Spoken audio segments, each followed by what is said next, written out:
All right, everybody. So here is the game plan. I know I'm a mess right now. I've been working on the laying on the ground and cleaning the oil pans and all that stuff up. But here's the game plan. The game plan is I have decided I'm going to fix this myself. I'm not going to sell the truck because I have put way too much work and effort into this thing. I pretty much know this thing like the back of my hand now. I know what's wrong with it, at least so far.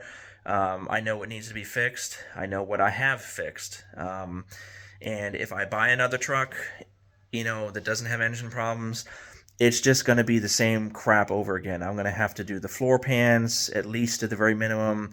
I'm going to have to swap the alternator again. I'm going to have to change all the fluids again. I'm probably going to have to do the bed sides again. I'm probably going to have to fix the bed cross members.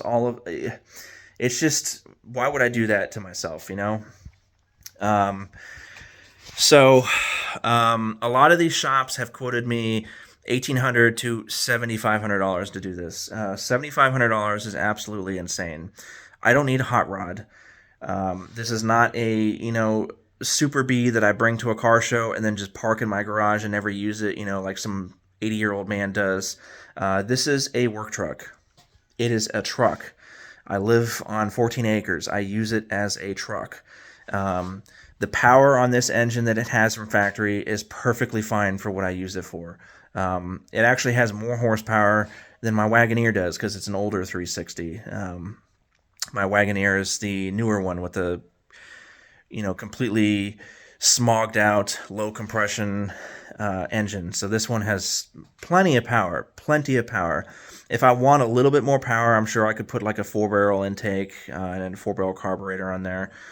Just to give myself a little more oomph, you know what I mean? Or a slightly bigger cam, I guess. But I'm just going to fix what needs to be fixed.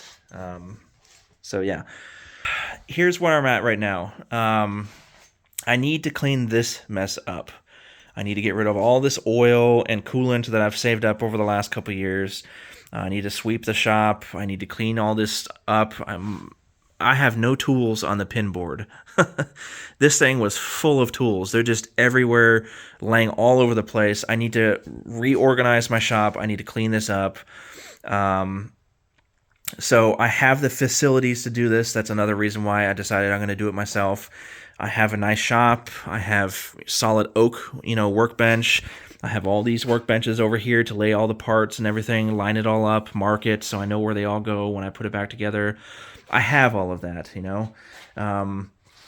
And what else? Another thing, don't expect me to do this next month or next week or even 2 or 3 months from now. This is going to be a project in the springtime. And the reason why is because I just have to save up the money for it. B, it's wintertime pretty much. And C, I need this truck right now. I can't have it apart. I can't pull an engine out. I actually need it. The reason why is because I do have a horse. With it being fall/winter, there's no grass. It's all dead. It's all brown. It browns up in the wintertime. There's some patches here and there, but I need to get hay. I only have 2 bales of hay right now. So these pallets right here are supposed to be piled up with hay, at least this high, all of them. So I need to get hay. Firewood.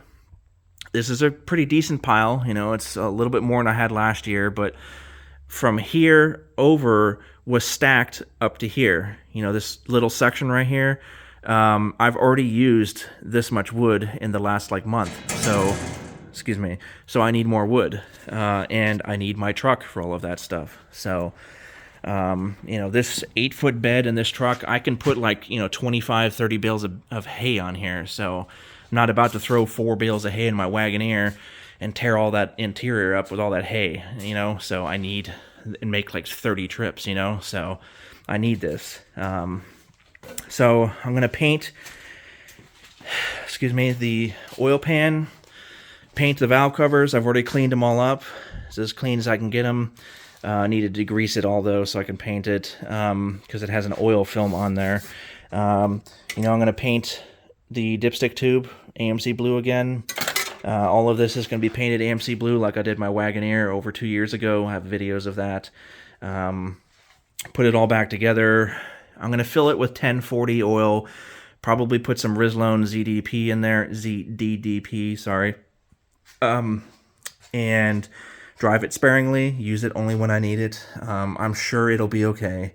You know, that cam bearing has probably been bad for the last year now. I don't know, or the last 5 months, whatever. You know what I mean? The crank and the rod bearings looked good, so I'm sure if I just baby it and just use it only when I need it, it'll be fine until I get the money to save up for all of this stuff. So, and I don't know if I mentioned, but again, I need to save up the money. I don't have an engine hoist. I'm going to need all the parts for this, so I'm going to need like a kit for a camshaft, probably lifters, maybe valve springs, replace the valve stem seals, replace the rear main seal, probably do the freeze plugs, maybe the timing chain. It only has 86,000 miles, so I could probably get away with not doing the timing chain. I don't know. Or maybe I should do the timing chain with a new cam. I have no idea yet. I don't know the condition of the oil pump. The oil pump could be all scored up, and I might need a new timing cover. I don't know. Obviously, you know, head gaskets, the exhaust manifolds, you know, replace those gaskets on those. The exhaust manifold where it meets the exhaust pipe, the flange, the bolts are just broken and rusted off inside the manifold, so I might need actual new manifolds, or at least drill them out and tap them. So it's a lot of work ahead of me, and a lot of parts, and a lot of stuff I'm going to have to save up to get. So it's going to cost probably a lot of money, at least over $1,000 if I do it myself. I don't know. So we'll see. We'll go from there. Anyway, thank you guys for watching. Oh, and one more thing. I will continue to do all this, though. So while this winter rolls by into spring, I'm going to continue working on this. I do need to fix this, though, before it gets too cold, so I can at least paint it with a primer and just, you know, keep it primed so it will stop surface rusting like it has right here. Need to fix the cracks in the welds right here that I caused when I pounded those humps out. You know, I need to fix these holes down there. I need to do the rockers here. I need to paint them, you know, finish the Bondo and all that stuff. And then I need to do the driver's side, bedside next. So I'm still going to be working on this thing. It's just not going to be the engine. So anyway, thank you again for the comments. Thank you for some of the comments where people were saying, just do it yourself. You know what I mean? That helped, because even though I've done what you see here to this Jeep, and even though I've worked on Jeeps for the past 15 years, engines have always intimidated me. I've always been intimidated on pulling an engine out and rebuilding it. Timing, chains, and intake manifolds, that stuff's easy, but when it comes to pulling all that crap out, I've always been intimidated with that. So, but I'm sure if I can do all of this, I could easily do that. It's just nuts and bolts, right? So, anyway, I'll let you guys go. Thanks for watching, everybody, and leave a comment or question if you have any.